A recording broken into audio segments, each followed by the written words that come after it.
What's going on, guys? This is AhoyMateyz here, and today I'm going to be bringing you yet another Mcpvp Hunger Games video for you all. And today I am playing as the Chemist kit, and I really like the Chemist kit. I think it's a really great kit, just all around. It's great against teams, it's great against pretty much anybody. If you have a player that's outmatching you in weapons and armor, it gives you a slight advantage that helps you get the edge over your opponents. So in this gameplay I do get 7 kills, so it's a pretty action-packed gameplay, despite its semi-low player count. I think it's around the 30s, 33 or so players. So I started off the game getting my 2 stone swords and various amounts of soup. I think I got about 13 of each at the start of this game. It was a swamp spawn, so it was pretty easy to get a good amount of mushrooms, but the only problem with spawn swamps are that the mushrooms get pretty much taken pretty fast after the start of the game, so you have to go somewhere else to get most of your mushrooms. And I start to fight that guy, just knock him into this ravine, killing him due to fall damage there. Pretty easy kill, pretty self-explanatory, and go down and get his stuff. Now I start to see this team of 2 over here, Seadog4 and some other guy. I just crit Seadog4 because he was AFK, and I just take him out in a number of hits while his friend watches. And I start to combo his friend, doing a good amount of damage and make him run away. And then at this point I go back towards the loot to try to grab as many soups and or if they have extra mushrooms, because I'm low on that, of course, because we're in a spawn swamp. And then I start getting tons of damage dealt to me from behind because somebody was critting me with a sharpness sword.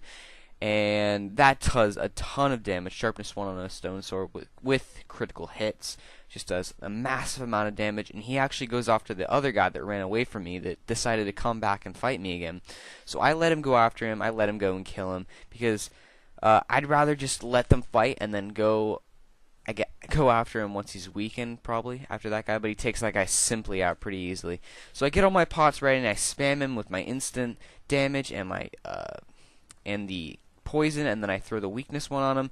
And I've gotten pretty good at spamming pots, throwing pots to people since I've been playing pot PvP a lot. So the Chemist kit's pretty easy for me to make sure I hit them with all my pots.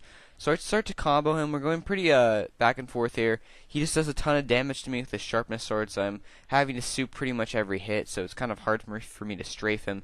So I'm sort of resorting to blocking him. I eventually knock him down to that little pond area down there, and I run away to refill and I get some more soups back on my hotbar. At this point I really don't have a lot of soup left, and he's still sort of down there, so I start to crit him, trying to get him when he's off guard, and we're fighting now in this little enclosed area, this little pond area, when the movement is really decreased. We can't really move around. I don't really have a lot of room to strafe him. I'm trying to sort of get under him and try to combo him if I can, but it's really hard to combo someone and strafe them when you're in such a when you're in water, because water just really restricts your movement.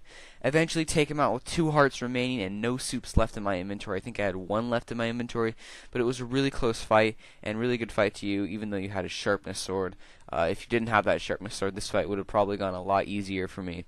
But then again, good fight, and I take him out. So I only have 3 soups left total in my inventory, so I'm frantically going through this jungle here to try to find any cocoa beans, any resources that I can use to make some soups if I can. I eventually find 6 cocoa beans, so I turn that into 3 more soups, and I drink 1 of my soups for hunger. So at this point I have 5 soups, and I see a player, Zachary PvP, is kind of laggy, and I'm really nervous because I only have 5 soups, and I know this guy has more than 5.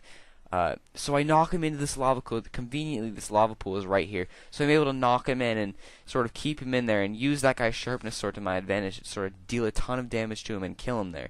Even though he probably had a lot of soups, and it probably would have been more helpful to me if I killed him on land, I probably wouldn't have had as much of a shot if I didn't knock him into that lava. So at this point, I have a lot of bowls, so I'm going to this desert here to gather some cactus so I can turn that into cacti soup.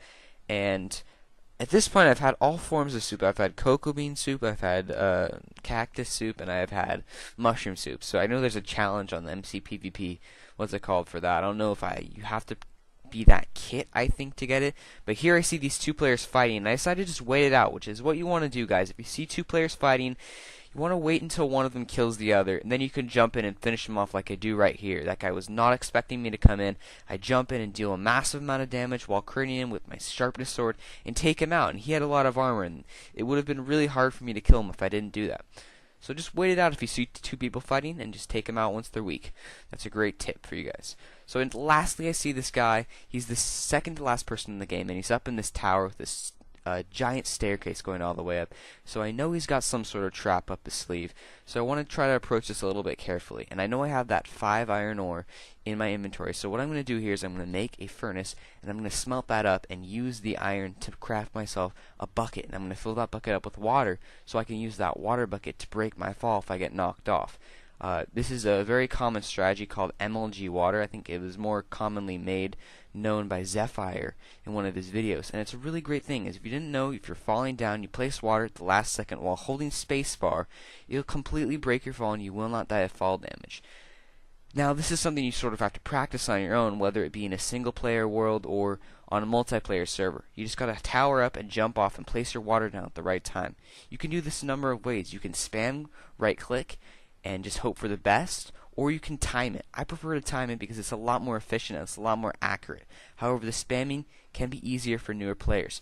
And this guy has snowballs, and he's obviously a switcher kit. This is obvious. This is an obvious switcher trap. So he threw a snowball, so I know he's on a cooldown. So I just run up here and get a couple of nice hits on him. He spams me with the snowballs, but he can't use the switcher effects because he already missed with his snowball. So I can easily knock him off and take him out. Now I skipped to where I'm at the feast. I'm just looting the feast here.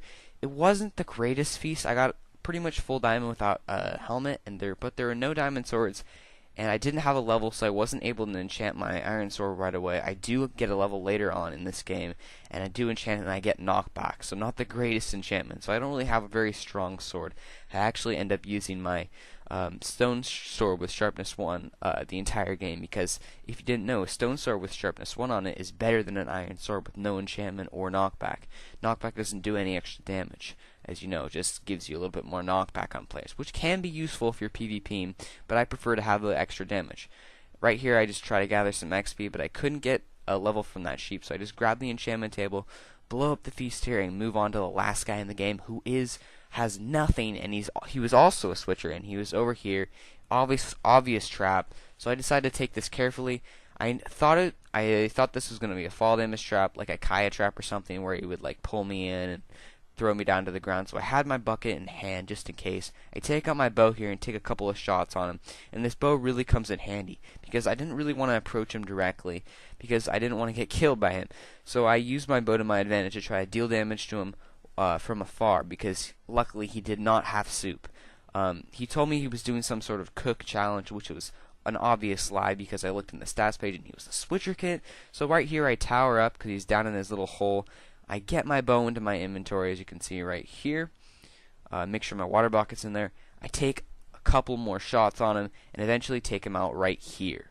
So good game, and good tip for you guys is you always want to use all of the items that you get at the feast to your advantage. I know most people would just pass that bow up and not use it, but bows can be really useful.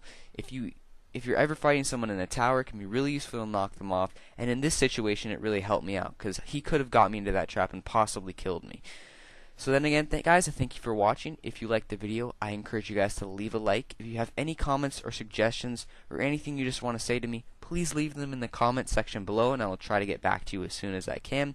And lastly, if you guys enjoy my content and you want to see more, please click that subscribe button because I try to post as many videos as I can, and I post a lot more of this content.